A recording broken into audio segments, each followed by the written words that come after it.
Hello, everyone, and welcome back to the Tastemakers podcast. I'm your host, Taran Armstrong, and we are here today, as we always are, to talk through the week in TV and film, talk about what's new, what's good, what's bad, and everything in between.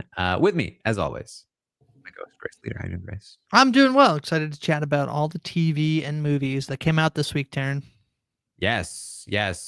We do have some things to talk about. A few new shows. Andor dropped its first 3 episodes at the start of last week. It's about to drop its next 3 episodes. We have both watched all of them, so we can give you some general thoughts on the whole season as well as the reactions to the first 3 episodes. You dropped its final season. Étoile premiered, and we'll talk a little bit about that. Sinners has been crushing in the box office, and we'll talk some more about some of the upcoming shows and movies for the week. Grace, should we start with Sinners? Yeah, let's do it. Big week for Sinners. After a lot of worry about Sinners in week 1, a lot of controversy. Turns out the movie's doing great. Doing great.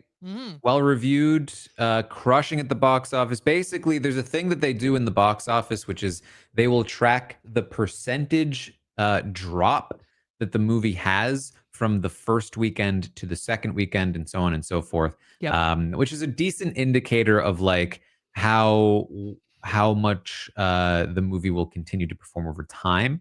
And typically, the movie will perform significantly better in the first weekend than any other time.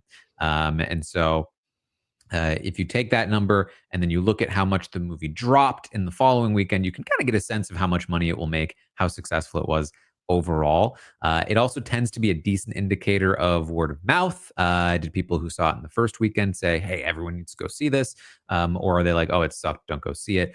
And Sinners has, I think, just around a 5 or 6% drop, which is very, very good. It's one of the lowest drops from opening weekend to second weekend in the history of film. I think there are some qualifiers where you can get it to the top, like R-rated horror film or like non-holiday, non-Avatar, whatever. Point is, very, very good. It's a very successful movie. We talked last week about how Ryan Coogler had a specific kind of deal where the rights will revert back to him after a period of time, which is very interesting. And seemingly the other studios did not want this to succeed because they don't want this deal to become a precedent. But either way, very, very good and successful stuff. Grace, I saw Sinners. Oh, fun. Yes, tell me. I did. What'd you think? I went out, I saw it. Now, remember, I was trying to find it in a Dolby theater because I was like, I want to watch. And then I remembered, oh yeah, it says IMAX on the poster. See, it says here, it says IMAX. You watch an IMAX. He shot it in IMAX. You can watch it in a bunch of different formats. This is one of the fun things. But yeah. Yes. So I drove out to Irvine, and lucky enough to live close enough to a proper, IMAX theater. One of just a few in the country, and managed to see it there. And I can't imagine watching it any other way. Some people have to, but moments that were like particularly aided by this format. It was beautiful. It was really, really well done in that format. I also want to say, Grace, Sinners, loved it. Loved it. Great. Loved it a lot. I'm waiting for a but. No but. Okay. It is a 10 out of 10. Yeah, it's great. You want to know the last movie I gave a 10 out of 10? Parasite. Call Me By Your Name in 2017. Oh, wow. So even before? Okay, well, yeah. It's been a while. It's been a while. That's great. I like that you're, a tough scorer. Listen, here's the thing. A 10 out of 10 for the audience from me doesn't really matter. The difference between a 10 out of 10 and a 9 out of 10 from me, for you, is not going to make much of a difference. A 9 out of 10 is essentially a 10 out of 10 for me that just didn't have like the magic special sauce that made it my favorite. But man, I love this movie. It was so fun and engaging and just powerful in the way that it presented itself. Yeah. And surprised me in many ways, which is interesting because I accidentally watched the trailer to this movie and it spoils so much. And luckily that didn't ruin the movie for me. And so I loved this. I think that I think that many people should go see this. Not that they aren't, but I loved it. Yeah, I feel like if you listen to us, I don't think you can be mad if I like say things about them. And I'm not going to spoil the movie, but like I didn't know it was a vampire movie when I saw it, and I feel like that made it great. Like that was fantastic. I didn't know that was a vampire movie, because it's like, I listened to another podcast where they don't usually talk about movies that much, but like they're like, yeah, the one thing I know about it is that it's like Michael B. Jordan in a vampire movie, and the other one was like, it's a vampire movie. I didn't know that. Jeez. I know. But I feel like if you're listening to us, it's the second week it's been out. Like, I don't know. I don't know what to tell. Like, I'm so sorry, but like, you're here to like sort of, Well, here's the thing. I mean, it's, you find out, you get a good hint pretty quickly about what it is. And it's also like, it's a horror movie. It's also like, I genuinely, I don't think that like not knowing that it's a vampire movie will change a lot. Like knowing it's a vampire movie doesn't mean that you know what's coming. If that makes sense. I think that's totally true. Yeah. It's basically impossible to go into like almost anything unspoiled. So I just got the little bit of like, it normally doesn't happen for me. So it was like, oh, I didn't know that about this. Like I knew it was a horror movie. I knew it was like there would be monsters of some sort. I just didn't know specifically exactly what he was doing, but it's so good. I keep hearing this thing about like, there's a moment very early on in the movie that is sort of a, like, it's not a fourth wall breaking, but it's this like spiritual moment. And I keep hearing people be like, you're either going to love it or hate it. And I've heard nobody who hates it. I feel like nobody, nobody I can't imagine anybody hating it. It's so cool. It's so amazing. And also it's incredible.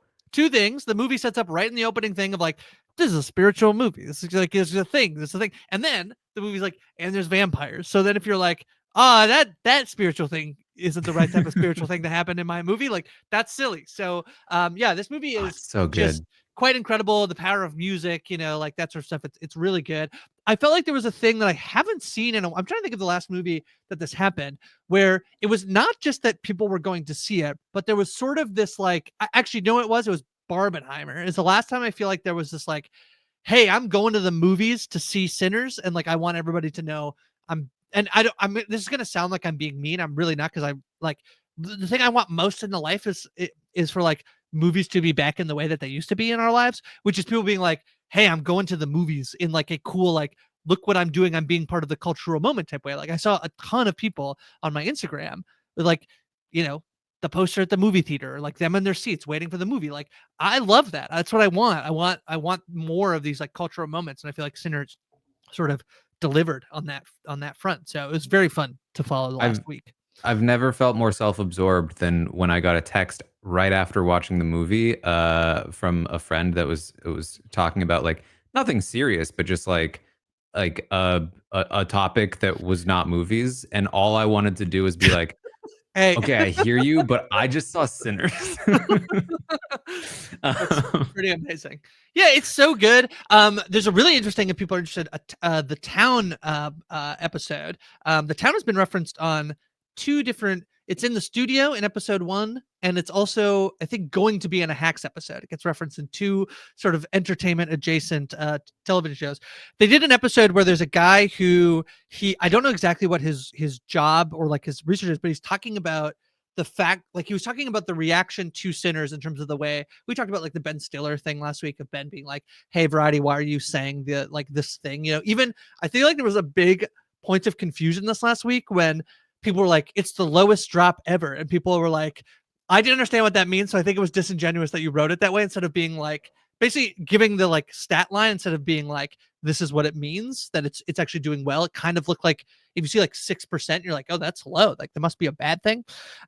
Anyway, he did this. He was talking about the fact that part of the reasons that there was skepticism about this movie is that WB had not done a ton of international marketing for it.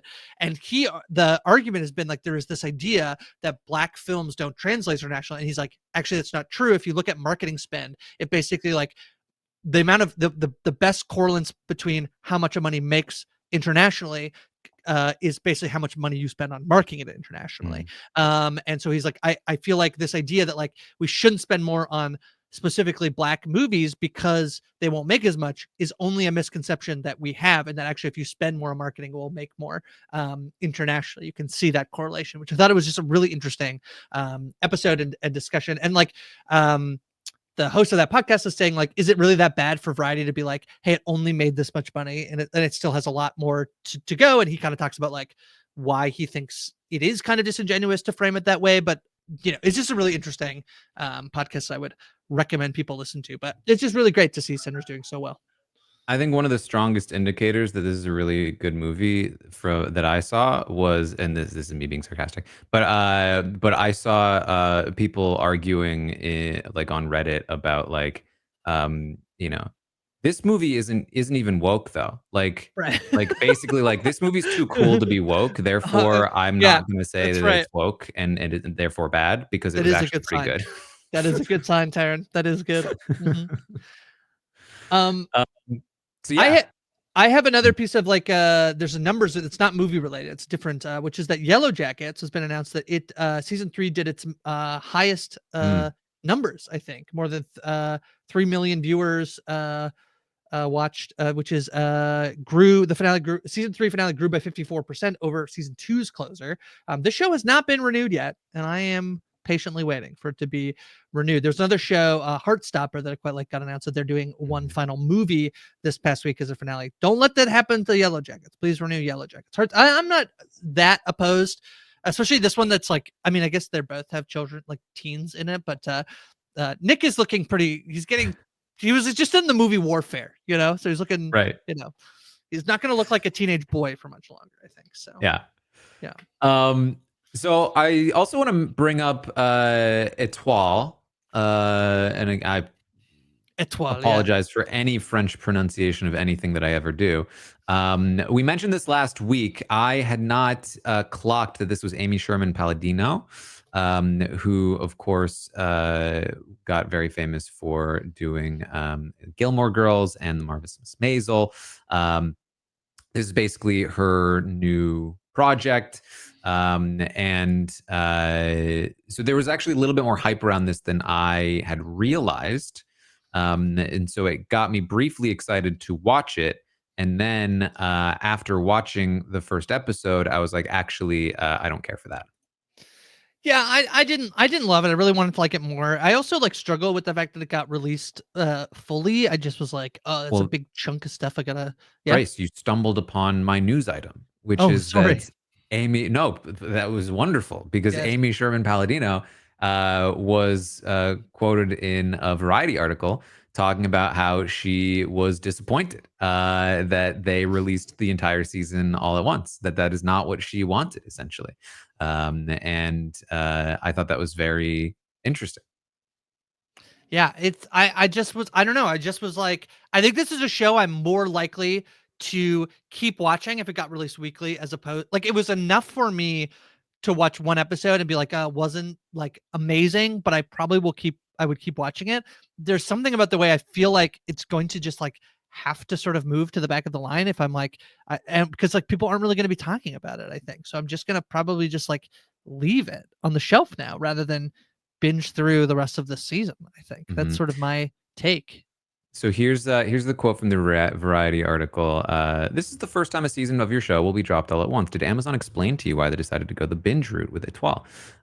Amy said, I think so. There were charts and pointers, and I took a Valium and went to sleep. I'm sure there's a logic behind it. How do you feel about it? I've been on the record from the very beginning saying I think full seasons should. I don't think full seasons should be dropped at once. I've been a big advocate of the weekly release model. You make wonderfully crafted things disposable by throwing them out there, and they're over in a night.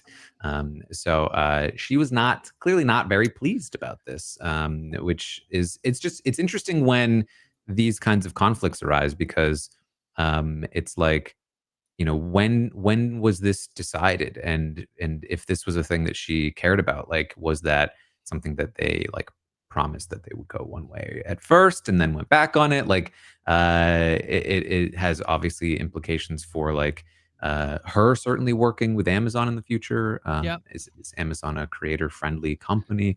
And also, just in general, I think I tend to agree with her. I think that that generally shows are going to be better performing in terms of capturing an audience if they are uh, week to week.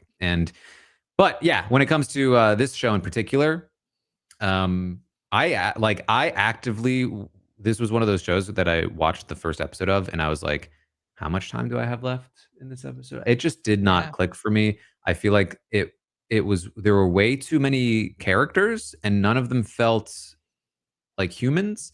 And I just could not get invested at all. It was very disappointing.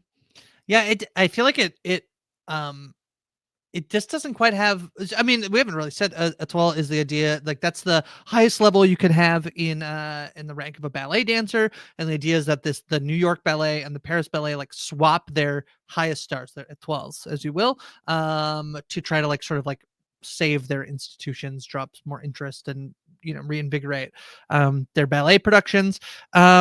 Yeah, it kind of felt to me like, I kind of feel it, without as much charm, but like a little like suitsy, like USA Networky style Mhm. show that just like from back in the day, where like we're clearly like dropping in on a world, but it's also like rather than being, I feel like almost like hyper specific about this world, and really like focused, it felt like it's trying to do a lot, like introduce us to like I think actually the idea that like it's about both New York and Paris is actually immediately the thing that I think is first. Like, just Yeah, either have the American in Paris or the French dancer in New York, and I think either one of so those much. is better and pared down and works, rather than like it's about everything to do with ballet, and it's like why not just like one thing, But And it has the Gilmore Girls feel of like that like whippy yeah, dialogue, which at the time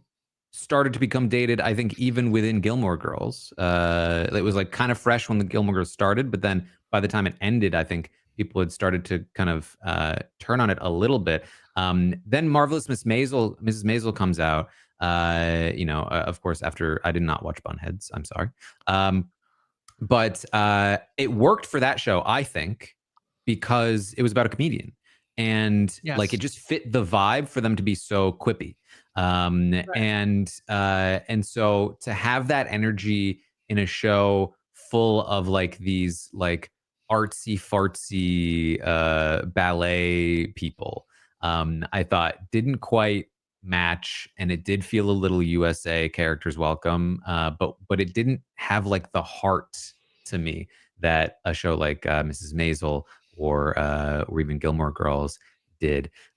So I'm sure there are some people out there that will really like this, and the actors I would say are very charismatic and compelling.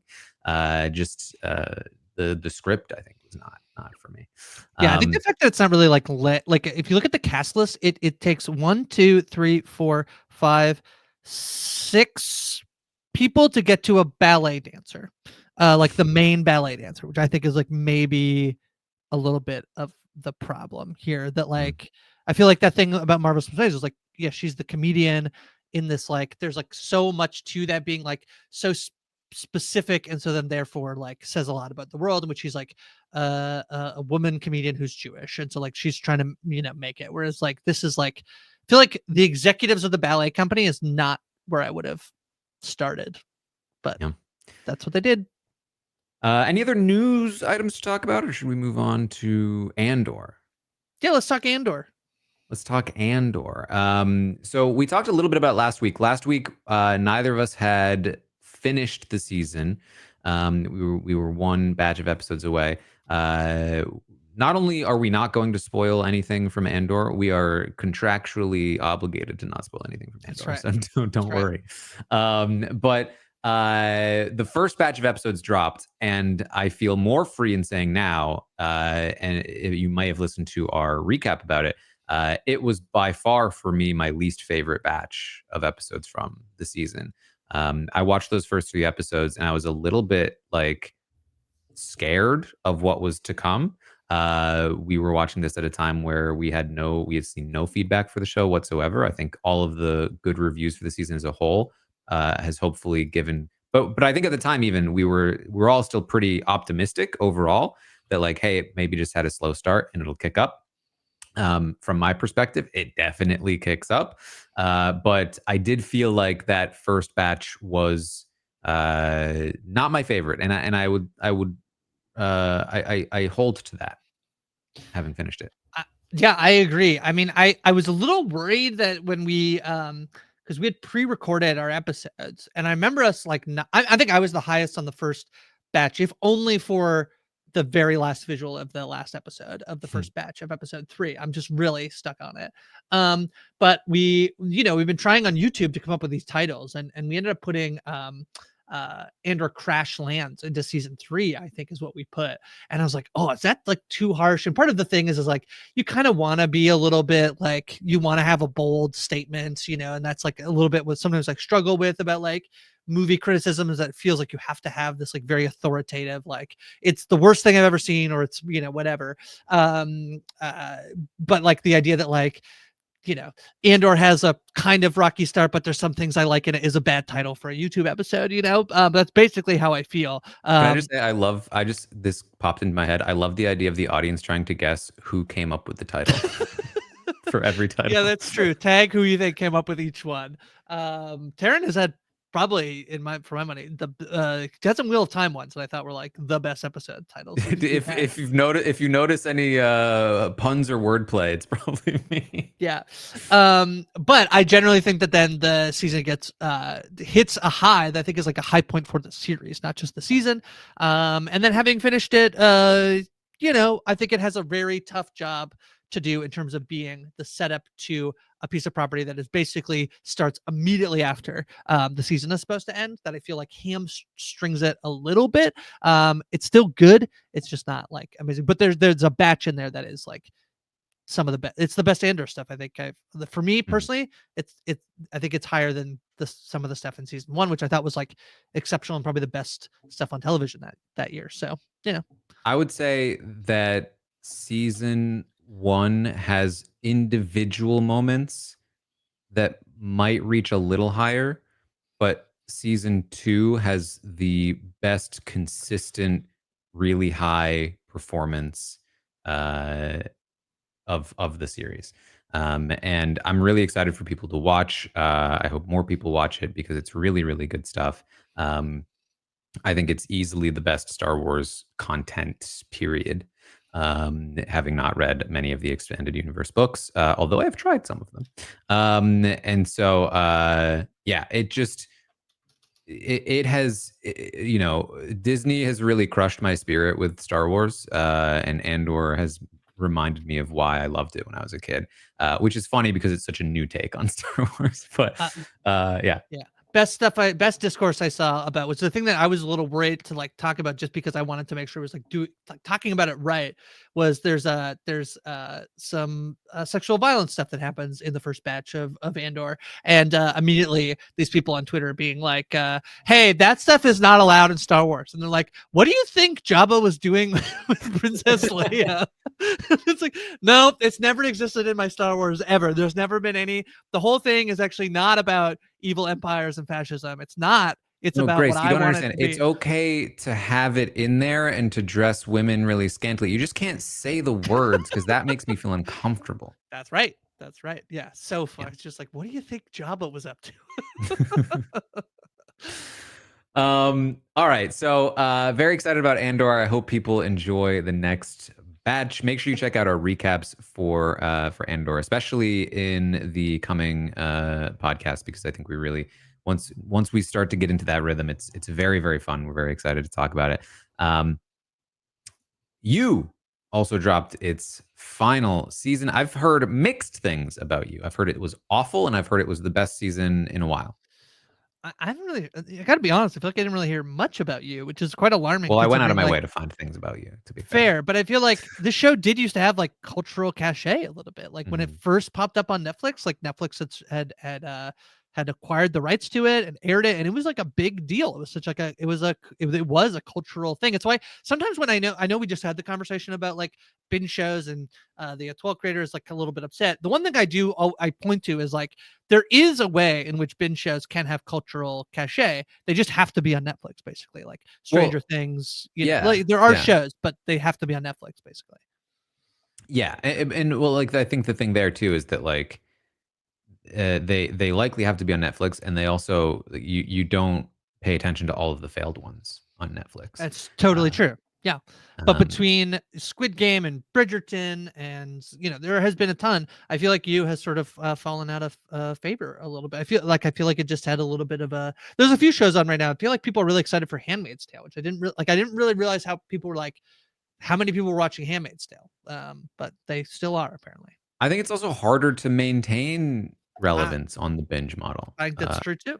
Yeah. Because when you get one binge every 3 years, I think that's tough. I think obviously like the biggest shows like Squid Game and Stranger Things can manage it, but like you even think about like other sort of like flash in the pan feeling shows, like Emily in Paris was one I feel like that was like it blew up on Netflix when it started. How many seasons in now? It's 4 seasons in, and like how often are you hearing about Emily in Paris anymore? Like I think these shows can kind of come and go on the binge model a lot quicker, which in some ways is good for a company like Netflix because they're able to have a new flash in the pan every couple of weeks. But for the shows themselves, I think it's not always super great. Okay. What else, Grace? Anything else that was new this week that caught your eye? Yeah, I watched the movie on Netflix called Havoc, which is the Tom Hardy movie. I started that movie. I forgot to you know what? Yeah, I mean, it's not amazing. I think I gave it like 3 out of 5 stars. I think the action is pretty good, but overall it's like I definitely felt myself like fading in and out a little bit. It's got a good cast between Tom Hardy, Timothy Olyphant, Forrest Whitaker. I feel bad because I did not catch this one ahead of time because it's hard for me to find what movies are coming up on Netflix. But this is actually written and directed by Gareth Evans, not to be confused with Gareth Edwards, who directed Rogue One. Gareth Evans, who did The Raid and Apostle, and produced Gangs of London, which you talked about a few weeks ago. Gangs of London season 3 came out. His season 1 of Gangs of London was really, really good. I thought he is very highly acclaimed as an action director. The Raid and The Raid 2 are 2 of like the most highly esteemed action movies in the last couple of decades. And so him having like a big budget for Netflix with this cast, Tom Hardy, Timothy Olyphant, this is huge, and a lot of people were actually really excited about it, and a lot of people have since been very disappointed in the result, Grace. I think the problem is that like a middling movie can have a better run in theaters. I think you can be a little bit more, which sounds counterintuitive because like it's so much more of an effort to go to the theater and see something. But I kind of think like ultimately I also watched I watched Drop and I watched Woman in the Yard, and I think like Drop is a significantly worse movie than this, and Drop will have such a greater like impact and people are a little bit kinder to it because I think it's like a fun movie going experience. I think Havoc could have been, and I'm not saying anything new, and I don't really want to I don't want to be in the situation where like every time a movie comes out on Netflix and I'm like, oh man, it kind of sucks that this movie was on Netflix, but kind of sucks this movie was on Netflix because it's just going to get completely like washed into everything else. I think this movie is perfectly fine. I gave it 2.5 stars. Some people I know who I highly respect their opinion gave it like 3 to 3.5. Like it's a middling movie. It's not the greatest movie you've ever seen, but if you want a fun action flick, you'll get it by watching Havoc. So I really like Tom Hardy. So yeah, that's Havoc. Yeah. This may also have been impacted by the high expectations. I think that, if you are saying the director of The Raid made this movie, I think you're going to look at it a lot more critically than like, hey, here's another Netflix action movie that they pump out every couple of months. And in that case, maybe you look at this and you go, wow, compared to the normal slop that Netflix throws out at you, this was actually pretty good. But I think if you were hoping for something a little bit more elevated than that, you're probably going to be disappointed. Granted, I did not finish it. You can't take my word for it. I have one other that I'm going to fit in now, if that's okay, even though I think it technically is not something that was new this week. But I ended up finishing this season of The Hacks. I have advanced screener, so I got to watch the rest of it. I have to say that as while I think the middle is quite strong, I think this season really is, people will find that it's going to struggle because it's clearly, I think, setting up a final season, and this season feels very unsatisfying. I don't know if that's true or not. Because I am currently in the middle of the season because that's where it's airing, and I thought it just reached new heights. Yeah, I don't think that those heights last very long. But maybe That's upsetting. I could be like totally wrong here, but I think that it's clear that they had a plan for where they want this show to end. And we don't even know that season 5 is going to be the end. I believe that's just what the creators of the show have said. They generally had an idea of what they had mapped out. I think the thing is, when they sold this show, they know what the last moment of the show will be, is what they've said, basically. So then that makes, and then I think they've said, yeah, generally 5 seasons. So it feels like, instead of like kind of like letting the story, like, I'm a big believer in having a plan and knowing where you're going. I also do think that there's a way in which the show, and this is a little bit of a criticism I think I'm feeling hearing about the show, is that the show is constantly resetting. And I do think there's a really interesting thing in terms of like comedies and the way in which, comedies used to reset all the time, because like you kind of needed to be able to throw it in syndication and for anybody to be able to watch the show and not be like, wait, I thought that these two people like hated each other. Whatever. You need a little bit of like, you need enough familiarity that you can throw on any episode and you can be like bought into it, as opposed to like dramas, which evolve and change a lot. And so I do think it is interesting. I think it really has a pattern of, and I don't think this is as much of a reset as we've seen before without spoiling anything, but it definitely feels like they're like sort of trying to like crunch everything together to get them into place that they know they want to do, whatever the last thing they want to do. But that could be wrong. They might, if they go 2 more seasons, then I'm wrong, because they didn't set them up to be there yet. So I feel like the high is in the middle when she's like has her show and things are sort of happening with the show. Kind of feel like it lands a little bit poorly, but maybe people disagree. We'll see. We will see, indeed. We also have to talk about the Rehearsal, which aired its 2nd episode last night after The Last of Us. I have not had a chance to watch it yet, as I hadn't had a chance to watch the 1st episode last week. I can briefly talk about the 1st episode, which I thought was phenomenal. And I'm really happy that this show is back. I thought it was hilarious and interesting and all of the things that the Rehearsal tends to be. It had some incredibly good visuals, I thought, in the 1st episode. But Grace, without spoiling the 2nd episode, you told me, oh my God. Well, he's made headlines because he basically used his HBO money to enact revenge on Paramount Plus for having removed one of his episodes from Nathan For You.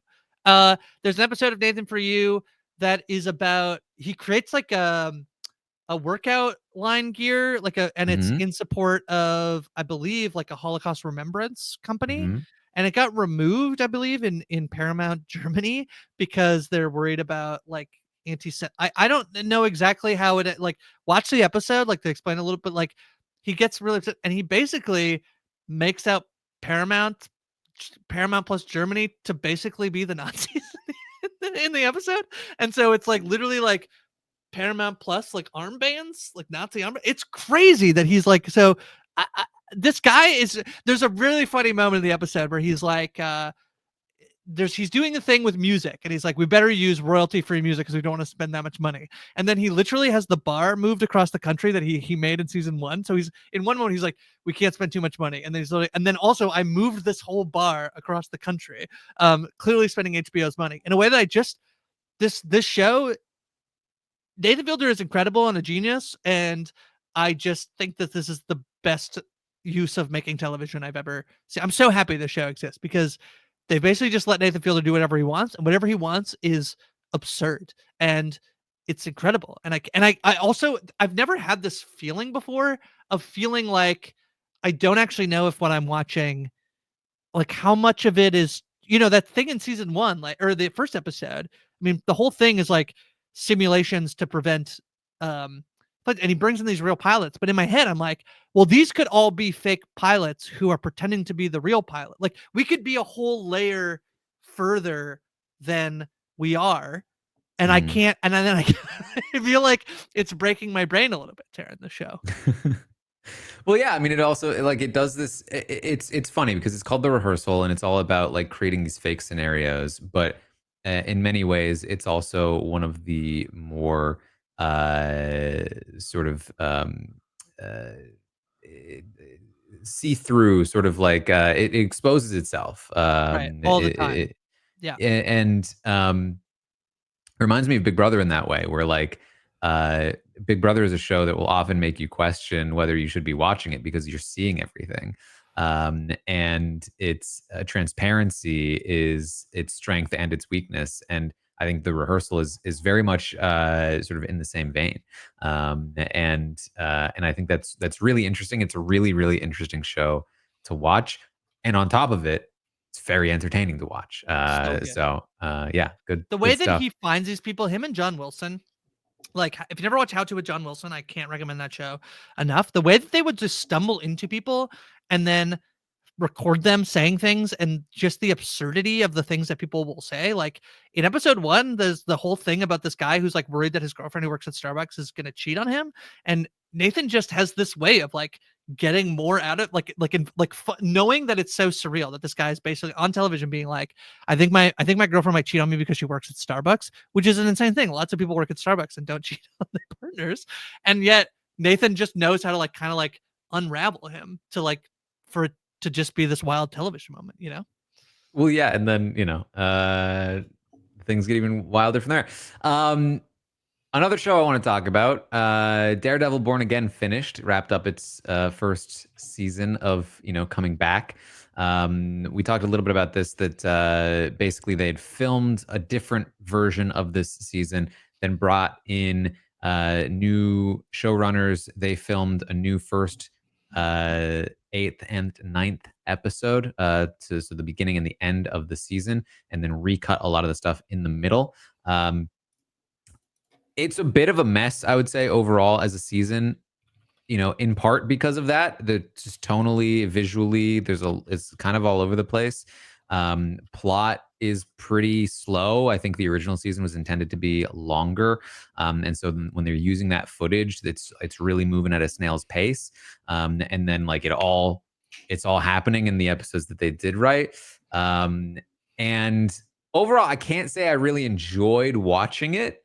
But I think that I'm curious to know what they will do for a season 2, if they get one where they are fully in charge the whole time.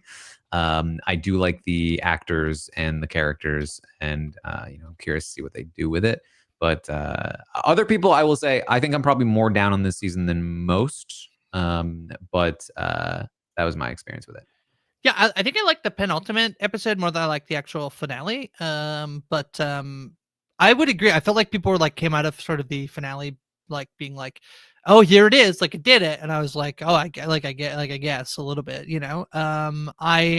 I like the themes of what they did. I liked most of it.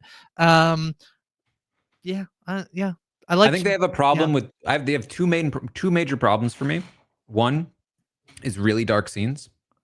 Yes. I think they have a problem with that.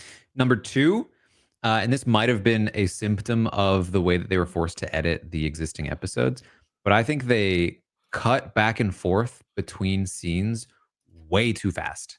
It was a major issue for me during the season, and then even in the finale, in the last 2 episodes, I felt like we were just jumping around too quickly. I wasn't able to like get into any particular scene.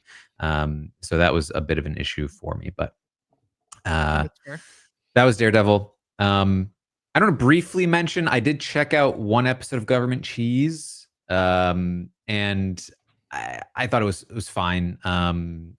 if the premise is interesting to you, an ex-convict trying to essentially what I got from the first episode, he's trying to like start a business, but he owes some people some money. Um, Quite frankly, the premise to me was kind of the thing that pulled me away from the show. I've just like this whole thing about like, oh well, we owe some bad people money, and so we gotta get. I feel like I've seen it so many times, and so um, it just wasn't quite landing for me. But that was my experience with episode 1 of Covered in Cheese. Yeah, I didn't watch it yet, but I will. I like him enough that I will check it out. Yeah. I am enjoying Your Friends and Neighbors, though. I must say, and I feel like a lot of people are watching. I mean, like, this is anecdotal. Like, it doesn't mean anything. We'll get like Nielsen numbers eventually. But I feel like when I'm like kind of like asking people, like, what are you watching? And I have a fair number of people who are like, Your Friends and Neighbors. That's what I'm watching. I feel like John Hamm does have sort of that appeal of like him leading a show is good. This is a show that I think like it's nothing like Étoile, but I do think that there's like the thing about the show that's working is a central character like that. Like that is It so took its time clearly. to establish a central character and story before branching out, which I think was Yes. hugely important. Yes. And I would still say that some of the like extra stuff happening doesn't interest me as much as John Hamm Yeah. being in houses robbing his neighbors. But it's good. It stresses me out for him to be there. And then the studio, I've liked it as well. There was sort of one episode I feel like people were a little bit higher on it. There's an episode that's like very not Matt focused, which is where Ike Mhm. Barinholtz and can't remember her name, but they're like sort of competing over like getting a director to do the script that they like they're basically going to do one movie and they're competing over which one it's going to be. I wasn't quite as high on it, but I still think this show is working for me. Yeah, I wasn't quite as high on it either, but I did really like the most recent episode about Oh, the that's good. doctor conference. Yes. I thought was very, very good. I thought it was the best episode since the oneer. Yes, the latest episode is like basically he's dating a doctor and he keeps having being like he keeps wanting to basically be like my work is important too, right guys? He's at a party for a charity function for Well, doctors. what I It's thought was very good. interesting about it, it was that, and you know, I guess small spoilers for it, but it's not like a spoilery kind of show. But like what worked for me is that it wasn't just that he was trying to like very cringily act like his job was just as important as theirs, but that they were also being assholes about it, Yes. which Yes. was a new kind of like take on that situation, Yeah. that made it work so much better for me, I thought. Yeah. It's very good. Yeah. Um, I watched a couple of recent movies, Taran. If that's okay. I yes. watched Drop, which I thought was terrible. Drop Mhm. is this movie where the woman is on a blind date and she keeps getting like airdropped things that her son is in danger. I thought it was really bad. Everybody else was like, no, it's fun. So it's the exact same situation as Trap for me, where I thought Trap was really bad, and everyone else is like, no, it's fun. And I'm like, To be it's fair, I don't Trap was really bad, at least in the second half. I know, but no, other people, Taran, are like, no, it's fun. It's just fun the whole time. Like it's really Nobody can not. say it's good in the second half. I refuse. I believe we have some friends who are people who have on From friends and RHAP neighbors, who do we need to we should steal rob their them. things? Yeah. And then I watched Woman in the Yard, which is the Daniel Deadweiler movie where there is a woman in the yard haunting them. It's a horror movie. I love the ideas in this movie. I don't think it like worked out. I feel like you can feel how like small this movie is, that like is okay. There's okay for movies to be small and have a small cast, but I feel like the idea is bigger than like I feel like it could have I just think like having more money, doing more things. It's really like a 4-person, 5-person cast. I just think like the constraint of it doesn't work for the thing the movie's trying to say. I still gave it 3 out of 5, and I think Daniel Deadweiler is like one of the best actresses out there. People will know her from The Piano Lesson, or she's in something else as well, but she's amazing. This movie is okay. It's a bit if you're just looking for something, it's like 87 minutes or something. You can throw it on. It's an easy watch. Should we talk about some of the upcoming things? Let's do it. I think the biggest one for me, at least, is the Four Seasons. Yes. Coming on Netflix. This is the new Tina Fey show with Steve Carell, Will Forte, Tina Fey, Coleman Domingo. I believe she was quoted recently in an article being like, yeah, I want to just do like the Adam Sandler thing and get Netflix to pay me a bunch of money to hang out with my friends in fun locations. And so that is, theoretically what this show is.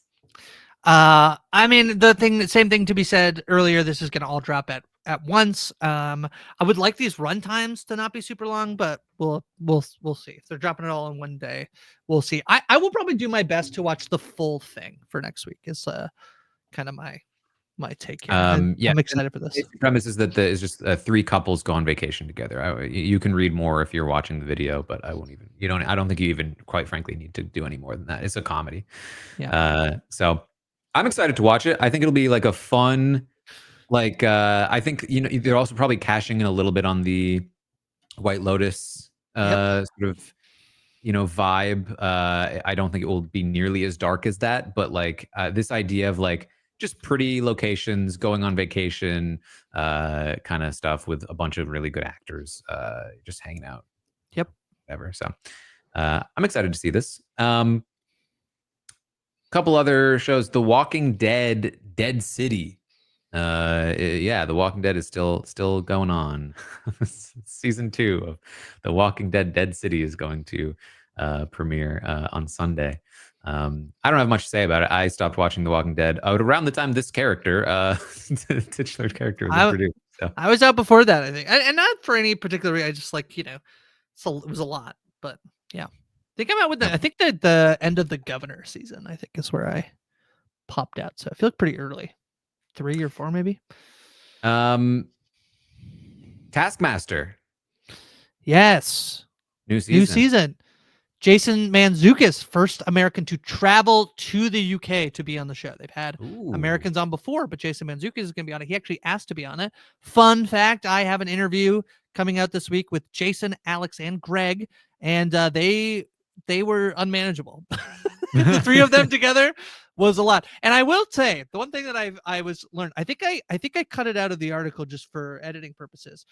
You don't realize just until everybody's doing it how easy it is to make fun of Alex, because even I found myself doing it. Where like Jason and Greg were making fun of Alex, and then I went like, yeah, and then I made fun of Alex, and then I was like, I feel bad. I don't know how that happened, but they're all over the place. So interviewed them. I'm very excited for this new season. I've seen the first episode. It's fun. It's great. So yeah, I can't help but feel an affinity for Taskmaster. I feel like they are like a sort of a sibling show to us, the Tastemakers, the Taskmasters. Yes, I agree with that. Yeah, I got made fun of a lot for like, did you just make it as close as the name as close as possible to Taskmaster? Like, no, not on purpose. It's if you somehow haven't heard of or seen this show, it's phenomenal. It's not scripted. It's just basically these two silly men put comedians to do a bunch of tasks for them and then grade them and give them points. It's just you just have to watch it, and it's very, very good. Speaking of non-scripted though, this one kind of snuck up on me, Grace. I don't even know if it has an entry in IMDb. I don't think it does. But Genius UK is starting this week. David Tennant hosting. With David Tennant. Yeah. One thing I just want to say quickly about Taskmaster is you can watch it all on YouTube. I don't know if you said, but you can watch it all on YouTube, all there. I just recommend just go start at the beginning. Do that, or find a comedian you really like who's been on the show. There's someone you will have heard of. You can watch it. The new season, you could jump in with that. The Genius, very excited. This is I'm so excited. I love The Genius. I feel like everybody has. I was thinking about this the other day, that in like some circles of things that you're like, when you have a hobby or an interest, and it's like a niche hobby or interest, and there are certain phrases you could say to other people and only they would understand. So I'm going to try this on you, Taran. But did you watch the Genius version that was subtitled by the one and only Bumdiddlyumptious? Oh, of course. Yes. So who doesn't know about Bumdiddlyumptious? Yeah. So I'm sure many people are listening right now. Like, what are you talking about? Which is a person online named Bumdiddlyumptious translated and subtitled all of The Genius, the Korean version, into English, so we can all watch it. Probably honestly owes Bumdiddlyumptious the credit for. That's not wrong. That's not wrong. Yeah, Bumdiddlyumptious Love you. There's a bunch of, if anybody's like an online Taskmaster fan, you know of the name Oz Martian. That's another one where just like the online personality has got me through a lot of times. I'm very excited for the Genius. It's high level. If you watched what's the one that was just on Netflix? Devil's Plan. So Devil's so Plan. so basically the Devil's Plan on Netflix aired a couple of years ago. Phenomenal show. That was created by, I believe, the original creators of The Genius in South Korea. And so The Genius is, if you haven't heard of it, basically like any strategy head in the reality TV world, like their favorite show is The Genius. It was a really, really interesting, intricate show with a lot of fun games and strategy, and most importantly, like really, really good editing. It wasn't afraid to play around with the editing in a lot of really interesting and surprising ways, and so very, very fun show. Happy to see a UK version of it with David Tennant of all people hosting. It is very interesting. We will talk about this too. Speaking of The Devil's Plan, that is also coming soon. They're going to be airing like fun. basically simultaneously as next week. We'll talk about it coming soon. So very, very excited about I thought The Devil's Plan season 1 was phenomenal. So me too. if you like these kinds of shows, you are eating over the next month or so. Yeah, it's great. I'm excited. Yeah, the UK version. They're doing an American version too, I believe. It was being cast a little while ago. So, well, here's the thing. They were talking about this UK version when I started podcasting 10 years ago. Yeah, so it's like, how much are they really gonna actually come through? Yeah. But yes, any Genius content is going to be very exciting for me. I have to imagine Devil's Plan helped speed the process along because it was pretty successful. Yeah, fair. And of course, I mean, they're not scripted, but we're on RHAP, and these are, I mean, these shows are so up, I think, you and I's alley in particular. So, there's another show I saw that this is like I guess like a little mini series perhaps. This is a Disney Plus show, Suspect: The Shooting of Jean-Charles Jimenez. I don't really know. It stars Emily Mortimer and Daniel Mays, and I don't know much about it, but it's a show coming on the 30th. Based on a true story about a shooting of a Brazilian electrician in London by the London It just police. feels weird to see the Disney logo under that premise. You know what I mean? In Canada, we had Disney was like, because we don't have Hulu, so it had Hulu and it has stars and stuff. So like, first time I ever watched Predator was on Disney, and I just felt like it was like, this feels weird for some reason. So yeah, I feel the same thing where it's Suspect, the shooting of this guy that's Disney, Disney Plus. But no, it's four. I think it's only 4 episodes. Again, very British right now. It's the 4-episode miniseries. That's about it for shows, I believe. Of course, movie wise, you've got the big one is Thunderbolts. Thunderbolts asterisk, I guess, is the official title. I think we're gonna learn what that means soon. That's been the rumors that maybe even this movie isn't called Thunderbolts. That's been a rumor. By like the end of the movie, it gets transformed into something else. That's been. This is another one I accidentally feel like I feel like I watched the whole movie in the trailer. Well, they did a thing where they had released a trailer and then everyone was like, "Oh, clearly this trailer has been like edited in a way to say a thing," like, because people have theories about who like the villain is and different stuff, and they're like, "Oh, this is like," and so we were breaking down like there's literally character in scenes that then is not in scenes based on like images that had already been released, and so like CGI'd them in, and then they just like scrapped that and released, I believe, the like unedited footage, basically being like, "Yep, it's what you thought." It's like, why didn't you just wait for the movie? Why didn't you just, if you put all the time in to be like the trailer to trick us, why'd you then release the version of the trailer that doesn't trick us? I don't know. I'm annoyed, but whatever. I'm optimistic about this movie. I like Florence Pugh. I like David Harbour. I like Sebastian Stan. I'm excited for this movie. I think. Yeah. I'm a little annoyed it's gonna like bump a lot of stuff out of IMAX. Like it's gonna bump Sinners, but Yeah. I have not been optimistic about this one. I think mostly because I watched that trailer and I was like, I not only do I feel like I saw this whole movie, I wasn't even that interested in it. But I'd be happy to be pleasantly surprised. Yeah. I feel like this one Any has other low movies? expectations. That's a good thing for it, though. Like, have low Sure. expectations going into it. I think is better than anything. Yeah. No, I don't think I have anything else. I think we covered the gambit today. All right. Well, that is what we have for you then on the Tastemakers this week. Thank you all so much for joining us. We'll be back next week to talk through all of the latest things that have come out. We'll give you our thoughts, our opinions, and we'll let you know what else is coming soon. Yeah. Anything else, Grace? No, that's it. Yeah. Check out our Andor coverage. Check out our Last of Us coverage. And find me over on YouTube and Twitch. That's about it. Thank you all so much for joining us. We'll see you all next time.